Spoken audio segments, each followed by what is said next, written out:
Direction générale de la communication de l'Église méthodiste unie Côte d'Ivoire. Campagne de sensibilisation contre la Covid-19. Église méthodiste unie Côte d'Ivoire. Peuple de Dieu, population vivant en Côte d'Ivoire. Que tu crois, que tu doutes, la Covid tue. Respectons les mesures barrières, car nos vies en dépendent. Stop, Covid-19. Le mouvement national des laïcs de l'Église méthodiste unie Côte d'Ivoire a organisé du 10 au 17 octobre 2021 la journée nationale des laïcs sous le thème « L'Église face à la condition sociale et aux problèmes d'héritage des veuves et orphelins ». Au programme des activités, un culte d'ouverture s'est déroulé à Gonzagueville dans le circuit de Port-Bouët le dimanche 10 octobre 2021 à l'Église méthodiste unie Immense Grâce de Gonzagueville.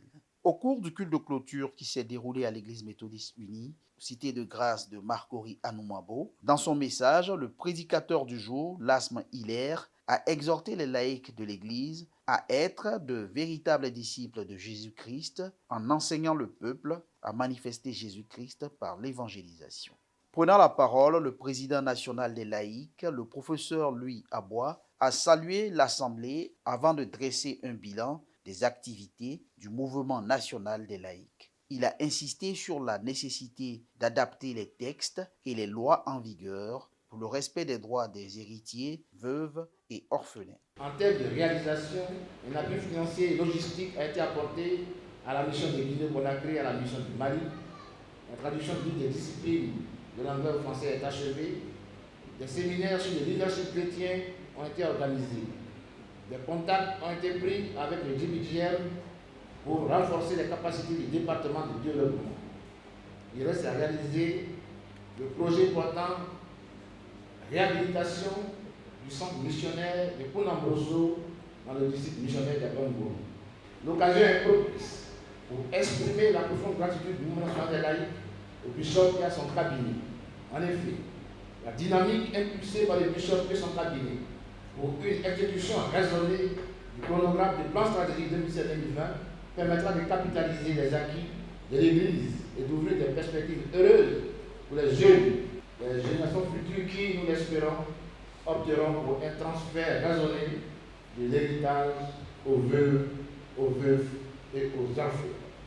Le bishop Benjamin Boni, dans son intervention, a remercié toutes les personnes et l'ensemble des contributeurs à la vie et au développement de l'Église. Il a en outre insisté sur la nécessité de la socialisation et de la réhabilitation des veuves et des orphelins. Pour un laïcat qui se veut fort, pour une Église qui se veut forte, il faut que toute la composante de l'Église reste mobilisée. Malheur à ceux qui font des orphelins leur butin et des veuves leur proie.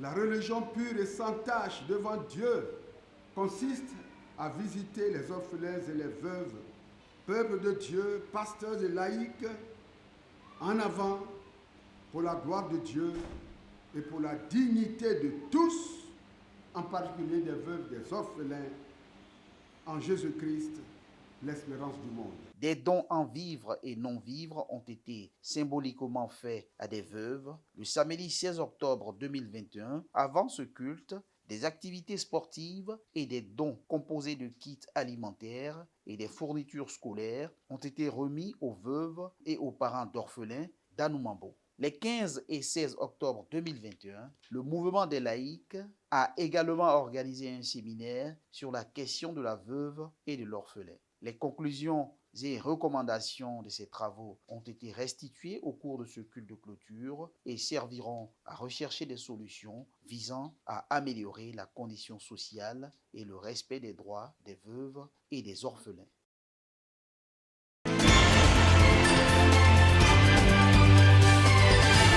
L'Église méthodiste unie Côte d'Ivoire, au rêve de Yopougon-Trois-Rouges, a organisé le dimanche 17 octobre 2021 une double cérémonie d'inauguration de son centre de soins et un culte d'hommage au pasteur en charge de cette communauté. Accompagné de plusieurs pasteurs et responsables laïcs du district, le très révérend pasteur Esaïe Nyamien, surintendant du district de Yopougon, a procédé à l'inauguration du centre par une prière de dédicace avant la visite guidée des locaux. Composé de salles d'attente, d'une salle de mise en observation et d'un bureau du corps médical, le centre de soins OREB est dédié à la prise en charge des fidèles de la communauté lors des rassemblements et autres activités à l'église. Après cette dédicace, les fidèles de l'église et leurs invités ont pris part au culte de célébration et d'hommage au très révérend professeur Marcel Tata Nyang, admis au grade de maître de conférence dans la spécialité théologie systématique dans une ambiance festive. Avec à leur tête le très révérend Esaïe Nyamien, les fidèles de l'église Oreb ont offert des vivres et non-vivres au très révérend professeur Marcel Tata et à son épouse. Touché par cette marque d'attention et de soutien à l'œuvre de Dieu, le très révérend professeur Marcel Tata n'a pas manqué de remercier et bénir les fidèles présents. Puisque le Seigneur vous a vu, qu'il retourne au centuple à vos maisons et à vos entreprises tout ce que vous avez fait pour glorifier son nom à travers les dons à votre serviteur. Merci beaucoup à toutes les structures de l'église d'Oreb. Amen. C'est la première fois dans l'église méthodiste unie Côte d'Ivoire qu'une communauté honore un pasteur admis au grade de professeur. Un événement qui ne pouvait pas passer inaperçu selon le président des laïcs, Emmanuel Cros. Nous ne pouvons pas laisser passer inaperçu ce grand événement. En tant que professeur, nous avons voulu l'honorer de son vivant. Ponctueux de témoignages et d'hommages, le culte a vu la participation de différents responsables de structures de l'Église, de la 13e, la 14e et la 15e promotion de l'Institut supérieur de théologie d'Abadjan-Doumé, ISTA, ainsi que leurs encadreurs.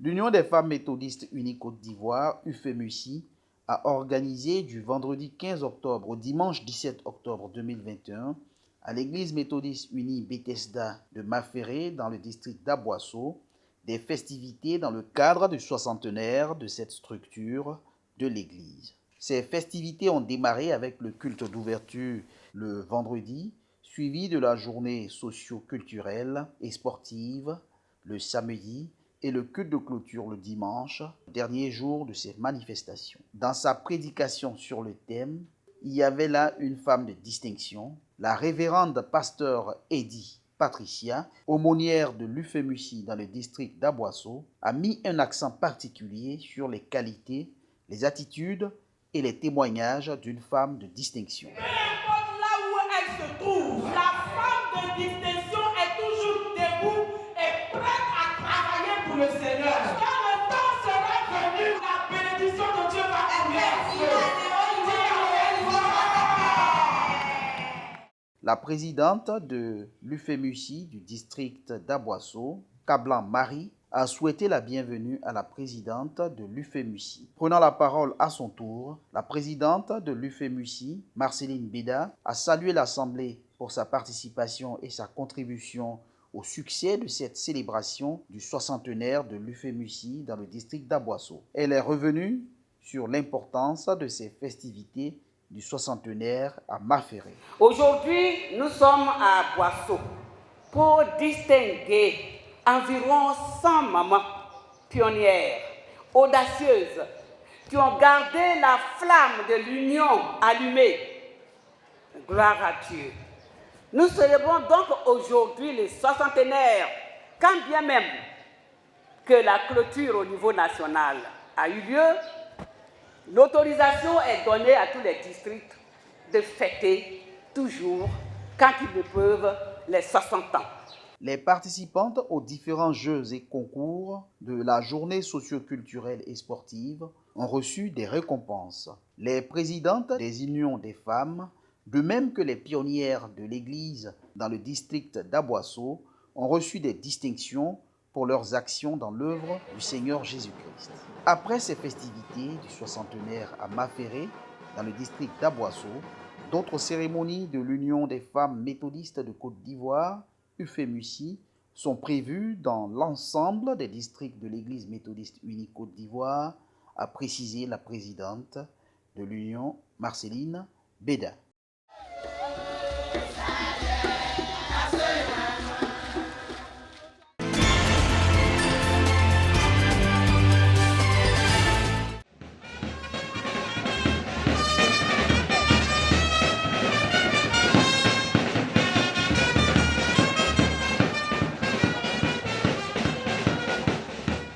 35 femmes pionnières de l'œuvre de l'Union des femmes de l'Église méthodiste unie Galilée du plateau d'Ocuy ont été célébrées le dimanche 17 octobre 2021. Elles ont reçu des présents des mains des responsables des femmes du bureau de l'Union des femmes de l'Église méthodiste unie Temple Galilée du plateau d'Ocuy. À celles-là s'ajoutent 5 hommes qui ont été honorés pour leurs efforts de contribution à l'œuvre de l'Union des femmes de cette communauté. Au cours du culte, des ventes, des tombolas et des actions de grâce ont été posées en vue d'aider les femmes à réaliser leurs projets. Prenant la parole, Geneviève Lavry, présidente de l'Union des femmes de l'Église méthodiste unie Galilée du plateau d'Ocuy, a appelé ses sœurs à l'unité et à militer davantage au sein de l'Union des femmes de l'Église méthodiste unie Galilée du plateau d'Ocuy. Elle les a encouragées à mener des activités génératrices de revenus. En tant qu'organisation des femmes, nous avons voulu mettre en place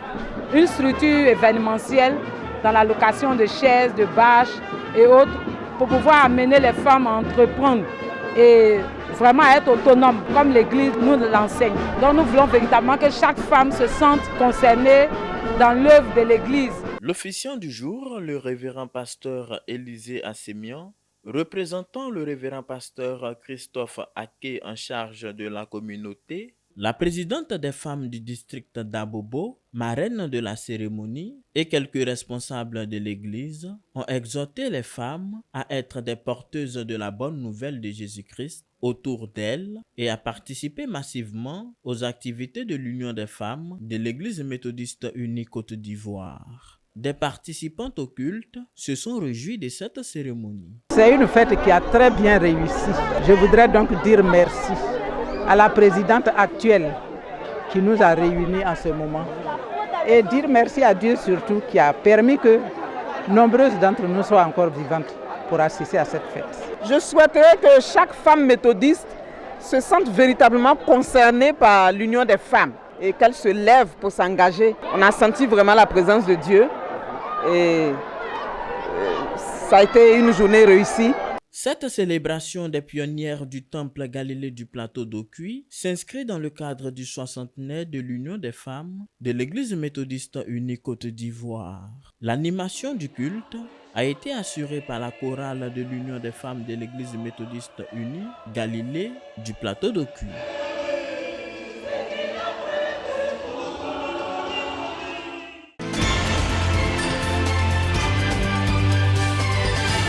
Renforcer les capacités des veuves en matière de gestion de projet et aider à leur épanouissement dans la mise en œuvre de leurs différentes activités génératrices de revenus, c'est l'objectif que vise l'Église méthodiste unie Côte d'Ivoire à travers l'ONG Le Réservoir de Siloé. Cette organisation, qui a initié une formation le vendredi 15 octobre 2021, a terminé ses travaux avec les bénéficiaires le samedi 16 octobre 2021 à la maison protestante de l'étudiant à Cocody. C'est au total 168 veuves qui ont été formées simultanément à Abidjan-Cocody et à Diokoué.